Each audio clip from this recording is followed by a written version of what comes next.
할렐루야. 자, 우리 교회는 참 복받은 교회입니다. 정말 늘 읽기 때마다 하나님께서 이렇게 또 목사님들을 보내주셔서 우리 성도님들에게 이렇게 또 다양한 말씀을 주시는데, 오늘은 우리 또 서정호 목사님 나오실 때 우리 힘찬 박수로 한번 환영해 드리겠습니다.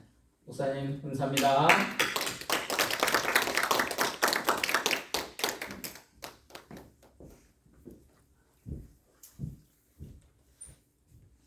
너무 자주 받는데 박수를 받으니까 하는 박수가 좀 이상하네. 감사합니다.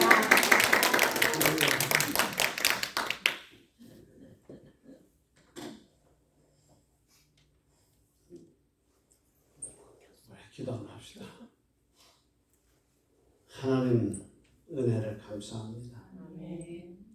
세상 사람들은 알지도 못하는 시간, 거룩한 주일을 저희들에게 허락해 주시고 불러주셔서 오늘 하나님의 성을 찬양하며 하나님의 앞에 이 거룩한 예배를 드릴 수 있는 귀한 은총을 베풀어 주심을 감사합니다. 오늘도 우리 드린 예배 속에 성령님이 함께하는 귀한 예배가 되게 하시고 오늘도 말씀을 받는 모든 성도들 심령 속에 귀한 깨달음과 성령의 뜨거운 역사가 있기에 도와주옵소서. 힘을 얻는 귀한 시간 되게 도와주시고 부족한 종을 세워주셔서 말씀과 능력의 역사에 주셔서 하나님 실수함이 없게 하시고 주의 뜻을 온전히 증거할 수 있는 귀한 시간이 되게 도와주옵소서. 감사하고 예수님의 이름으로 기도드리옵나이다. 아멘. 감사합니다.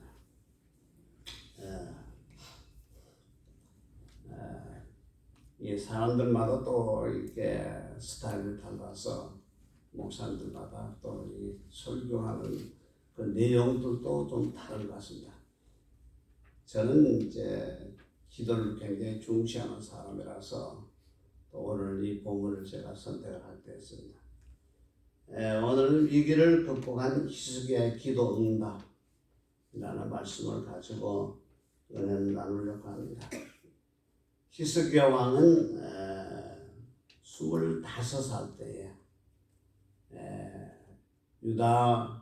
유다의 13대 왕으로 즉위를 했습니다. 그래서 29년 동안을 통치를 했습니다.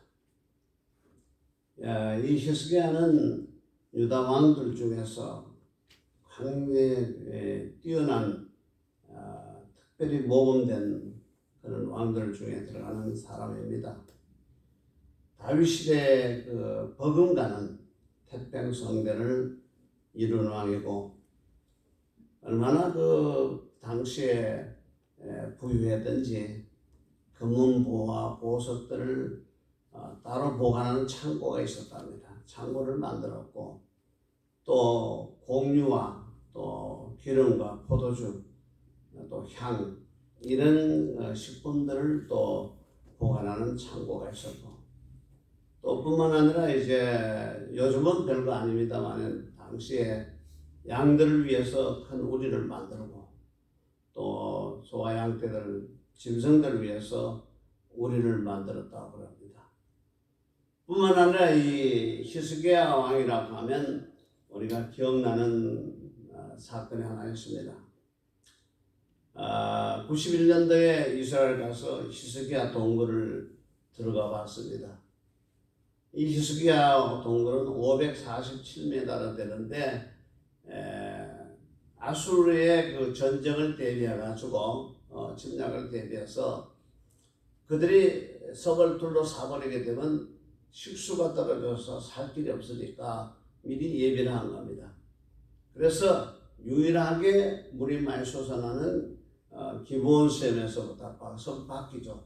성박 기브온샘에서부터 시작해서 성 안으로 이것을 동굴을 뚫어 가지고 물길을 냈어요. 그래서 성 안에 있는 그 실로암 밭이 연결해 가지고 바깥에 물을 안으로 끌어내서 전쟁 때에 물 때문에 고통당하지 않도록 이렇게 준비를 했다고 합니다. 이 동굴을 저희들 들어가 봤습니다만은 참 그 시대에 이런 동굴을 어떻게 봤을까 하는 생각을 해요. 지금도 토목 기술자들이 이 히스기야의 동굴을 보고 참 신기하다. 왜냐하면 그 바위가 안에 이게 자칫하면 일직선으로 이렇게 뚫게 되면 이제 무너지기 쉽답니다. 그래서 그 안에 동굴이 어떻게 되면 약간 이렇게 해가지고 이런 식으로 해가지고 이제 574m나 이렇게 끌어왔고 또 뿐만 아니라 이제 기본선에서부터 시작해가지고 실로암선까지 이 차이가 이 높이가 2m 차이납니다. 요즘 그때는 토목 기술이 발달돼가지고 정확하게 이렇게 뽑아낼 수 있지만은 그 당시로서는 정말 어려운 거거든요. 그 바깥에서 물이 졸졸 흐를 수 있도록 2m 높이로 낮춰가면서 이렇게 물기를 잡아가지고 성 안으로 물을 끌어들였다는 것이죠. 정말 놀라운 일이고, 그리고 이 공사할 때에 양쪽으로 굴을 뚫고 들어갔는데, 이 양쪽으로 굴을 뚫고 들어갔는데 1.5차가 1.2m가 이 제가 건설부 지리원에 있었습니다. 옛날에 거기서 근무를 했는데 항공사별 지대에서 한국의 고속도로 사업에 건설 사업에 많이 동참을 했습니다만은 이게 한창 고속도로 사업할 때에 이게 양쪽에서 뚫고 들어가지고 이렇게 연결하는 게 쉽지가 않아요. 거의 오차가 바위라고 해가지고 이게 처음에는 못했거든요. 그런데 그 당시에 토목기술도 그렇게 발달하지 못했는데 1.2 정도의 오차로 이 동굴을 뚫어낸다는 겁니다. 정말 놀라운 일이에요. 자, 어쨌든 이렇게 히스기야 왕이 태평성대를 누렸습니다. 이런 누리던 히스기야에게 큰 위기가 찾아왔어요. 그 위기는 어떤 위기였냐면 지금 아수르 왕이 자꾸 침범을 잘 들어오려고 합니다. 상당한 위기에 놓여 있었고 뿐만 아니라 그런 와중에 히스기야 왕이 병들었습니다. 이사야 38장 1절에 보니까 그 즈음에 히스기야가 병들어 죽게 되었어요. 거기다가 여호와 하나님께서 이사야 선지자를 통해 가지고 말씀하시기를 너는 내 집에 유언하라. 내가 죽고 살지 못하리라. 이만 하나님께서 말씀하셨으니까 이거는 뭐 더 이상의 어떤 희망도 없습니다. 완전히 죽을 생명이에요. 그렇게 됐으니까 말할 수 없는 큰 위기가 닥친 겁니다.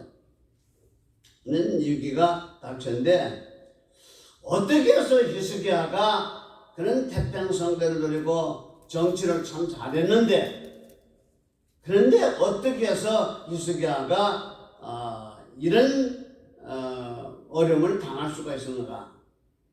성경에서 찾아보니까 열왕기하 18장 15절 이하의 말씀에 보게 되면 아수르의 사내립의 침략을 받아 궁지에 몰렸을 때에 이 아수르 왕이 이제 조공을 이제 요구를 하는데 은 300냥, 그러니까 은 300달란트, 금 30달란트입니다. 이것을 전부 해주지 않으면 이게 나라가 망하게 생겼으니까 히스기야가 그것을 해줄 때에 뭐 궁궐에 있는 창고에 있는 거 보물 다 갖다 주고 성전에 있는 보물도 다 갖다 주고 그것도 모자라가지고 성전 기둥에다가 발라놓은 전부 금 보석을 그걸 붙여놓은 걸 다 뜯었다는 거예요. 이걸 뜯어가지고 이게 30냥, 금 30냥, 은 300을 채워, 달란트를 채워서 주었다는 겁니다. 아마 이것이 바로 하나님 앞에서 징계를 받는 그런 원인이 아닌가, 그렇게들 이야기를 하고 있습니다. 자, 성공과 실패의 차이는 무엇입니까? 인생의 위기를 만났을 때 어떻게 극복하느냐에 따라서 성공을 할 수도 있고 실패도 할 수 있는 겁니다. 이게 사람이 살면서 일평생 살면서 그냥 순탄하게만 하면 좋은데 그렇지 못하고 평생 잘 살다가 오다가 한순간에 위기를 만날 수가 있거든요. 오늘의 히스기야도 그런 모양입니다. 물론 아수르 때문에 고생도 중간에 한 적이 있지만은 그래도 정말 부를 누리면서 살았는데, 자, 이런 히스기야는 그러면 이 위기를 어떻게 극복했냐? 오늘 본문에서 여러분들이 이미 다 알고 계실 줄 믿습니다만은 이사야 38장 2절의 말씀에 보니까 히스기야가 얼굴을 벽으로 향하고 그랬어요. 오늘 히스기야가 벽으로 향하고 기도를 하는데 오늘 벽으로 먼저 향해요. 벽으로 향해요. 왜 벽으로 향했다는 것을 무엇을 이야기하는 겁니까? 오늘 이 난국을 해결할 수 있는 분은, 오늘 내 이 병을 고칠 수 있는 것은, 이 문제를 해결할 수 있는 분은 오직 하나님밖에 없다는 거예요. 그래서 나는 다른 곳을 보지 않겠다는 거예요.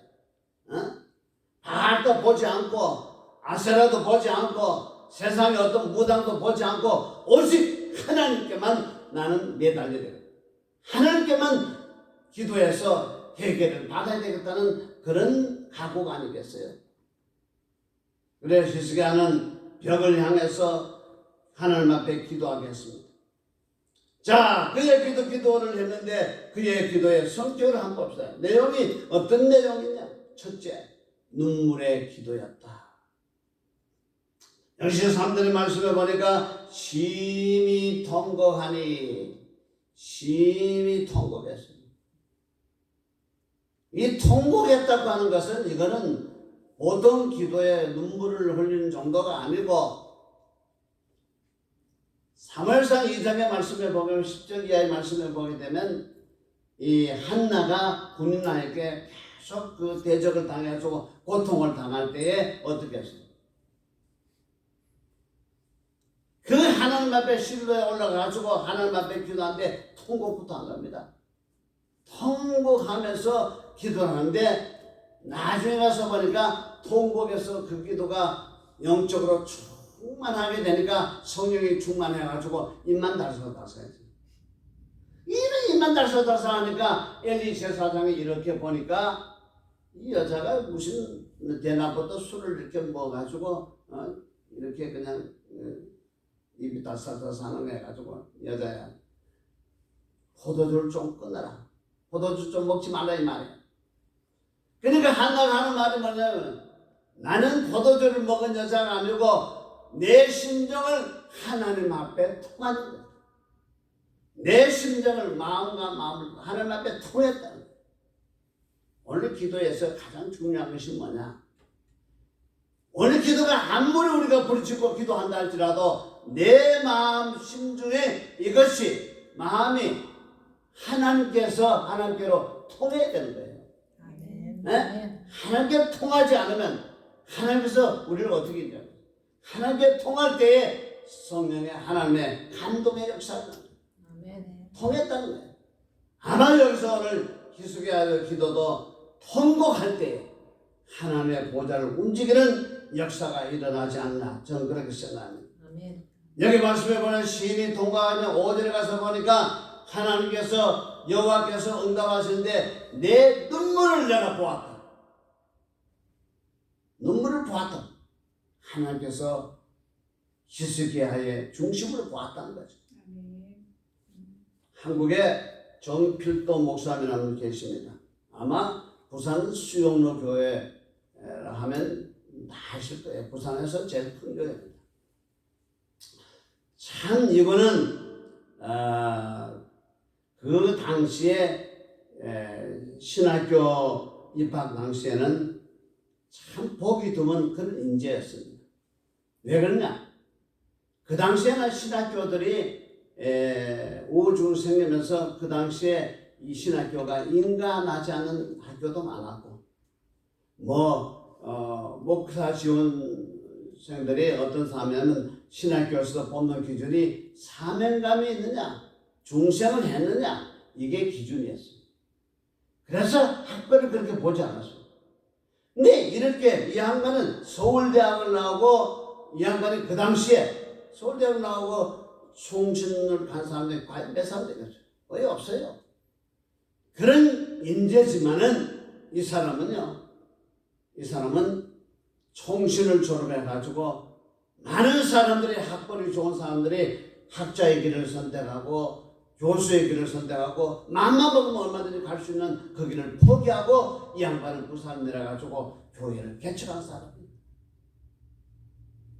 자, 이 양반이 많은 사람들이, 지식인들이 하다 보면 목사가 되어도 대다수가 학문 연구 쪽으로 빠집니다. 글독으로 몰두합니다.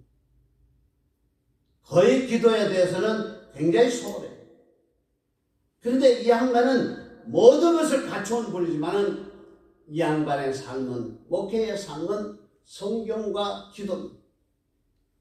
성경 하나 들고 한 권 들고 들어가면 교회에 들어가지고 그냥 앉아서 밤을 새우면서 이 양반이 기도를 하는데, 이 양반의 기도의 특징이 뭐냐? 우는 거예요. 우는 거예요. 이 양반의 기도, 이 양반의 말씀 중에서 어떤 말씀이 있냐면, 이 양반은 기도를 하는데, 기도는 열심히 하는 것이 아니라 목숨 걸고 하는 것이다. 목숨 걸고 하는 것이다. 그리고 하나님한테 울어라. 응답이 안 되면 울라는 거예요. 목회자들 세미나에 와가지고 이 양반이 하시는 말씀이 뭐냐면, 목사는 눈물이 차도 넘치는데 눈물이 차오르는 만큼 교회가 붕괴다. 그만큼 하나님 앞에 무릎 꿇고 울어야 된다는 것이죠. 울어야 된다는 말씀은 그냥 울라는 것이 아니고 하나님께 마음을 통하는 그런 기도를 하는 거죠. 그래서 이 양반의 기도는요, 새벽 기도 나가지고 새벽 기도 나가서 새벽 기도 끝나고 난 다음에 계속해서 기도하는데 아침 오전 10시까지 기도를 한다. 오전 10시까지 기도합니다.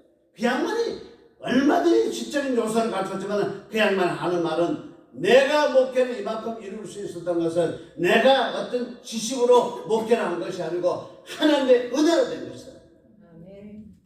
하나님 앞에 기도할 때에 하나님이 다 이루어 주셨고 하나님이 축복하셔서 이 목회가 된 것이지 내 머리로 된 것이 아니다. 여러분, 우리는 기도해야 됩니다. 오늘날 한국 교회나 미국 교회 위기는요, 다르게 보지 않습니다. 뭐가 위기냐? 무릎을 꿇지 않아요. 기도를 하지 않습니다. 여러 가지 사회적인 영향 문제가 있어가지고 목회가 어려운 때는 됐습니다만은, 여러분, 저는 그렇게 생각합니다. 초대 교회만큼 사도들이 복음을 전할 때, 교회를 세울 때 그때만큼 어렵나요? 그 당시에는 핍박을 받았어요. 예수 믿는 사람들 핍박을 했어요. 박해를 했어요. 그랬지만은 거기에 하나님의 교회가 세워지고 가는 곳마다 세워졌어요. 왜 세워졌냐? 기도했기 때문에. 하나님의 역사가 있어서 성령의 능력으로 말미암아 창조는 우리가 생산적인 목회가 이루어진다고 한다면요, 교회는 부흥되지 않을 수가 없어요. 아무리 핍박이 오고 아무리 발표가 온다 할지라도 생산적인 목회하는 사람은 두려워하지 않습니다. 어떻게 생산적인 목회를 할 수 있냐? 기도해야죠. 하나님이 역사하면 거기서 생명의 역사가 나타나게 되어 있습니다. 그래서 우리는 기도해야 된다.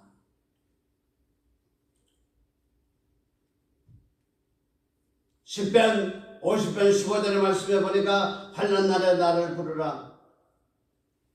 내가 너를 건지리니 내가 너를 영화롭게 내가 나를 영화롭게 하리로다. 여러분, 오늘 우리는요, 목회자가 아니라 할지라도 우리의 삶은요, 기독교의 삶은요, 기도하는 삶이 되야 됩니다. 부르짖어야 됩니다. 이성철 목사님 교회에 어떤 집사님은요, 평신도입니다. 장로님도 아닙니다. 집사님입니다. 그분은 오전에는 물론 뭐 별일 없으는 걸 있겠지만 시간이 있으겠지만 오전에는 출타를 하지 않는다. 오전에는 무조건 기도하는 시간. 목사님들도 이 귀신 쫓아내기 힘든데 그분은 귀신을 얼마나 잘 쫓아내는지 몰라. 능력이 있어서. 그래서 한국에 어떤 목사님이 그 소문을 듣고 도대체 어떤 목사님이 신고하는 교회다. 그래서 이성철 목사님을 모셔다가 거기에서 부흥이 됐다. 여러분, 기도하는 자에 하나님 역사합니다. 목회자에는 역사하는 것이 아니라 평시더라도 기도하는 사람을 하나님 살아가시고 기도하는 사람에게 능력 주시고 기도하는 사람에게 역사하는 거예요. 우리가 어떤 위기를 만났을 때에 우리가 다른 걸 쳐다보지 말고 오늘 희석이와 같이 정말로 하나님만 바라보면서 하나님 앞에서 해결하겠다고 하는 각오를 가지고 기도하는 자세가 우리에게 있어야 되는 거예요. 아멘. 그 사람은 틀림없이 성공할 수 있는 사람이에요. 성공합니다. 저는 오늘까지 많은 목회자들이 성공과 실패를 하는 것을 제가 보았습니다만 그분들 중에서요, 성경을 연구를 많이 하는 분도 있는데 성경 연구하는 그 사람보다도 기도 많이 하는 사람들이 실패하는 것을 저는 보지를 못했어요. 성경 연구를 제대로 못했다 할지라도 기도를 많이 하는 사람은 성공하게 돼 있어요. 그렇다고 해서 하나님의 말씀을 연구하지 말라는 거 아닙니다. 그래서 저는 강대상은 제가 한국에서는 이 강단에다가 이 내를 호일을 깔아가지고 아주 따뜻하게 했어요. 한국에 추우니까 밤 10시에 내려가면 그 자리에서 기도하다가 성경 읽다가 그대로 자는 거예요. 그래서 새벽에 일어나서 새벽에도 끝나고 그리고 올라오긴 했습니다만은 목사는 성경 붙들고 기도하는 사람이 승리하는 것이지 다른 것 붙들고 사는 사람이 승리하는 사람은 아닙니다. 자, 두 번째는 이 사람이 오늘 희석의 기도의 내용이 뭐냐? 지난날 하나님을 섬긴 내용을 하나님 내가 과거에 이렇게 내가 하나님 앞에 하나님을 섬겼지 않습니까? 그것을 추억해달라. 그것을 참작해달라. 그렇게 기도했습니다. 하나님은 공의의 하나님이십니다. 그렇기 때문에 지난날의 삶의 내용, 하나님을 섬긴 내용을 참작해달라고 기도했던 것이에요. 이 기도를 하나님께서 받으신 것입니다. 오늘날에도 단원서를 제출하잖아요. 그 단원서를 제출한 것은 억울한 일이 있었거나 이 사람은 과거에 선한 일을 많이 했거나 이런 단원서가 들어갔을 때에 법정에서도 아마 이것을 참고하는 것을 쫓아왔습니다. 보면은 우리 사람들 사회에서도 그렇습니다. 상대방이 잘못했을지라도 과거에 했던 그 이력을 생각해서 이 사람이 어떤 평판을 듣냐 그것을 따라가지고 용서하는 것을 볼 수가 있습니다. 오늘 저녁에 보니까 희석의 삶의 내용이 어땠습니까? 첫째, 진실로 섬긴 것을 기억해달라. 오늘 여기 3절 말씀에 보니까 진실과 진심으로 주 앞에 행하며, 다시 말해서 바리새인들 같이 형식과 위선으로 하지 않았다는 거예요. 하나님을 섬기되 형식적으로 위선으로 섬기지 않았다는 겁니다. 정말로 내 속에서 마음과 뜻과 정성을 다해서 우러나오는 진실된 마음을 가지고 내가 하나님을 섬기지 않았습니까? 그 이야기죠. 잠언서 16장 2절 보니까 사람의 행위가 자기 보기에는 모두 깨끗하여도 여호와는 심령을 감찰하십니다. 여러분, 우리의 신앙은 중요한 것이 뭐냐면 우리는 사람 앞에서 신앙생활하면 안 됩니다. 내가 기도를 하는 거, 내가 성경을 읽고, 내가 봉사를 하고, 내가 구제하는 거, 이거요 지금 하나님께서 보고 계신다. 그것도 하나님께서 내 심령을 관찰하고 계신다. 내가 어떤 마음으로 구제하냐, 내가 어떤 마음으로 기도하냐, 내가 어떤 마음으로 전도하냐, 이걸 하나님은 내 마음을 관찰하신다. 하나님 앞에서 해야 된다는 거예요. 하나님 앞에서 우리는 진실되게 하나님을 섬겨요. 두 번째 여기 말씀해 보니까 전심으로 섬겼다고 했습니다. 전심으로 섬겼습니다. 뭐 적당하게 한 것이 아니라 10%, 20%, 50%가 아니고 100%를 다 쏟아부었다. 하나님을 섬기되 100% 내 몸 마음 전체를 다 드렸다는 거예요. 진심이란 율법을 행함이셔서 최선의 삶을 살았다는 거예요. 최선을 다했다. 역대하 16장 9절의 말씀해 보니까 여호와는 온 땅을 굴두루 감찰하사 전심으로 자기에게 하는 자를 잘 힘하는 자를 위하여 능력을 베푸시나니. 전심으로. 여러분 기도할 때도요, 우리가 기도하는 것도요, 내 힘을 100%다 쏟아요. 내 힘을 100% 내가 기도도요, 중로도 왜요? 어떤 데는 허리도 쩔어지는 것 같고 아프기도 하고 뭐 정말 힘들다고. 네? 그것도 오랫동안 기도하다 보면 힘들어. 그러나 내가 끝까지 정말 하나님 앞에 매달리고 부르짖고 하는데 그 100%라는 거예요. 100% 너무 도저히 이거는 내가 더 이상 부르짖기 힘들다. 도저히 내 힘으로 안 된다. 이랬을 때에 바로 그 시점에 성령의 임재가 있습니다. 성령께서 그때 딱 잡아주는 거예요. 성령이 임재하는 순간 내가 그렇게 힘들었던 것이 힘이 안 들립니다. 아주 쉬워집니다. 그 순간 우리는 하나님의 능력에 잡혀서 그때부터 하나님의 능력에 잡혀서 기도하고 능력에 잡혀서 봉사하는 거예요. 전심으로.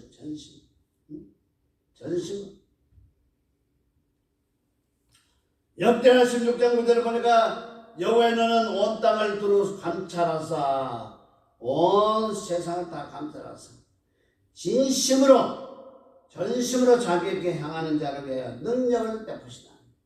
전심으로 하나님 앞에 충성하는 자의 그것을 하나님께서 알고 계신다. 자, 세 번째는 기도의 내용이 어떻습니까? 선하게 향한 것을 기억해 달라. 그렇게 기도합니다. 역시 3절의 말씀입니다. 연합여사 18장 4절 말씀에 보면 여러 산당을 제하며 주상을 깨뜨리며 아세라 목상을 찍으며 모세가 만들어둔 놋뱀을 이스라엘 자손이 이때까지 향하여 분향함으로, 이게 놋뱀이 들려 그 당시 모세 때는 수많은 독사에게 물렸던 사람을 구해냈지만은 이게 후에 우상 숭배의 대상이 되어버렸어요. 놋뱀이 계속해서 우상 숭배의 대상이 됩니다. 그래서 이걸 부셔버린 거예요. 자, 히스기야가 이스라엘 하나님 여호와를 의지하였는데 그의 전후 유다 여러 왕 중에 그러한 자가 없었으니, 유다 왕님 중에서 수많은 사람들 중에서 히스기야 같은 사람들이 없었다는 거예요. 이 히스기야의 아버지는 우상을 숭배했던 사람이에요. 아사 왕은 우상을 숭배했던 사람이에요. 자기 아들 제물로 바치는 사람.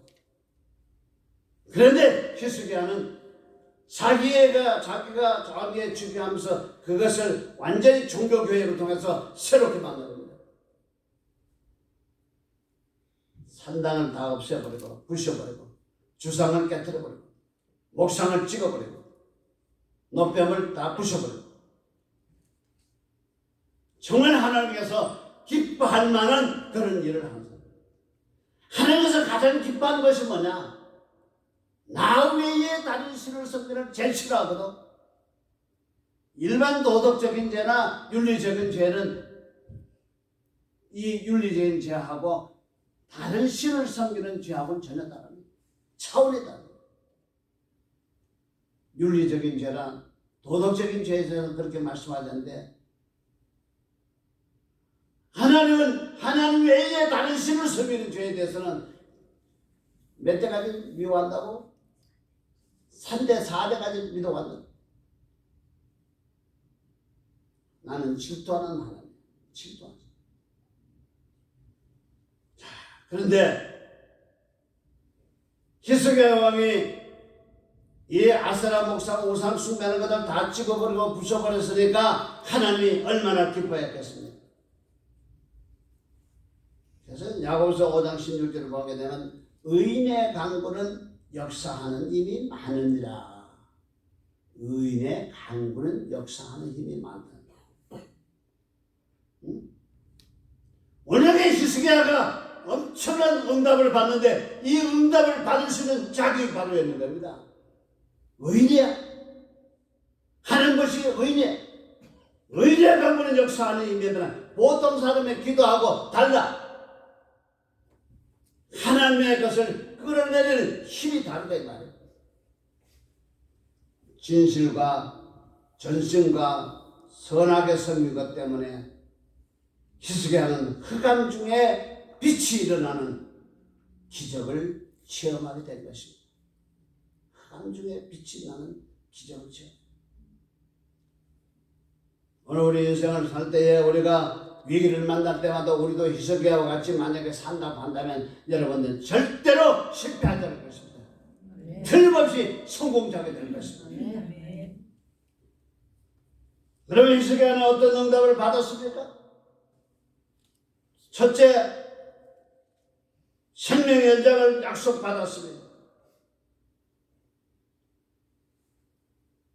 5절의 말씀에 보니까 너는 가서 히스기야에게 이르기를 내 조상 다윗의 하나님 여호와께서 이같이 말씀하시기를 내가 내 기도를 들었고 내 눈물을 보았노라. 내가 내 수 안에 15년을 더하고 15년의 생명을 연장시켜 주시겠다.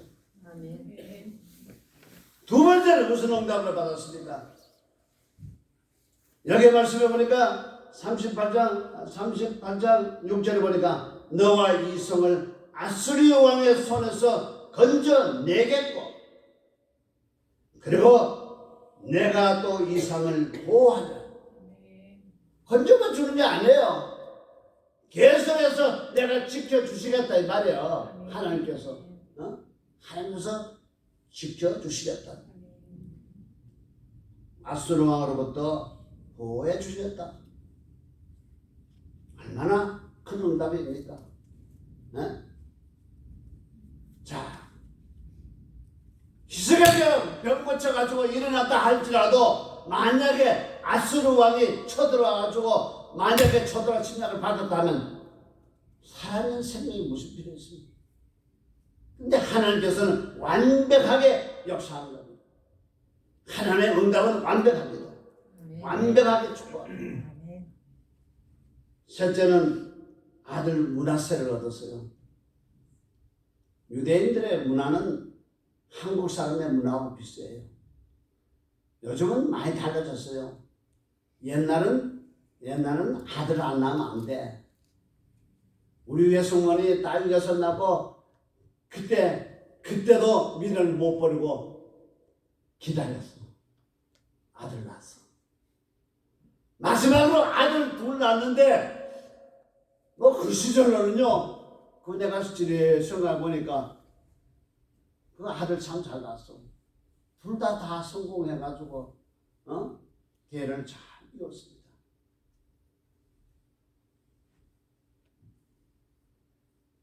아들을 못 낳으면 수치했어. 여자분들이 결혼해가지고 시집가가지고 그 가문해가지고 아들을 먼저 탁 낳아야 그래 인정받는 거야. 근데 요즘은 볼 일이 없어. 왜? 아들 낳아봤자 내가 죽으면 이놈들이 내 산소는 오긴 하겠어? 그래서 많은 사람들이 뭐냐면 산소를 쓰는 것이 아니라 나 화장해서 없애. 왜? 쳐다보지도 않을 거니까. 그래서 우선 먹기는 꽃감이 들잖아. 우선 뭐가 좋냐? 아들보다 딸이 좋아. 그래서 딸. 요즘 보니까 딸을 원하는 사람들 많더라고. 예? 딸. 우리는 딸이 없어가지고 참 섭섭한 게 이만저만.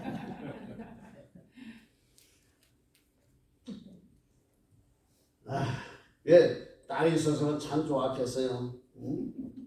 어려운 일 당하면 그래도 속삭 할 수 있는 건 딸이거든.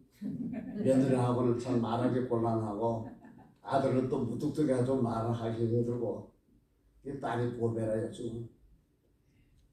이미 세월은 다 가버렸어요. 자, 열왕기하 21장 1절을 보게 되면요, 이 므낫세, 아들이 므낫세인데 므낫세가 12살에 왕위에 올랐어요. 자, 12살에 왕위에 올랐으니까 그렇다면 히스기야가 생명연장을 받지 않았으면 므낫세를 얻을 수 있었을까 없었지. 근데 생명연장을 받고 난 다음에 3년 만에 므낫세가 태어났습니다. 그래서 왕위를 이을 수 없는 그 수치를 면하게 됐다고요. 유대 나라에서 아주 수치였어요. 그 왕위를 아들에게 물려줄 수가 있었다.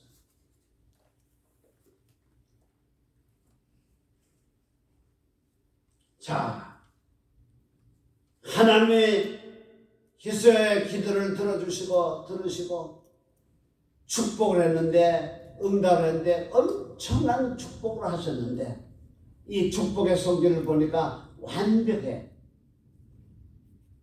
목숨만 건져준 것이 아니고 아수르 왕으로부터 성도 지켜주시겠다, 뭐 다 해주시겠다, 아들까지 수치를 당했던 그 아들까지 왕손도 얻게 하고 다 해주셨어.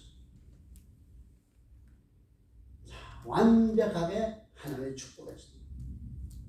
여러분, 히스기야가 탐나지 않아요? 탐나면 어떡하라고? 울어요.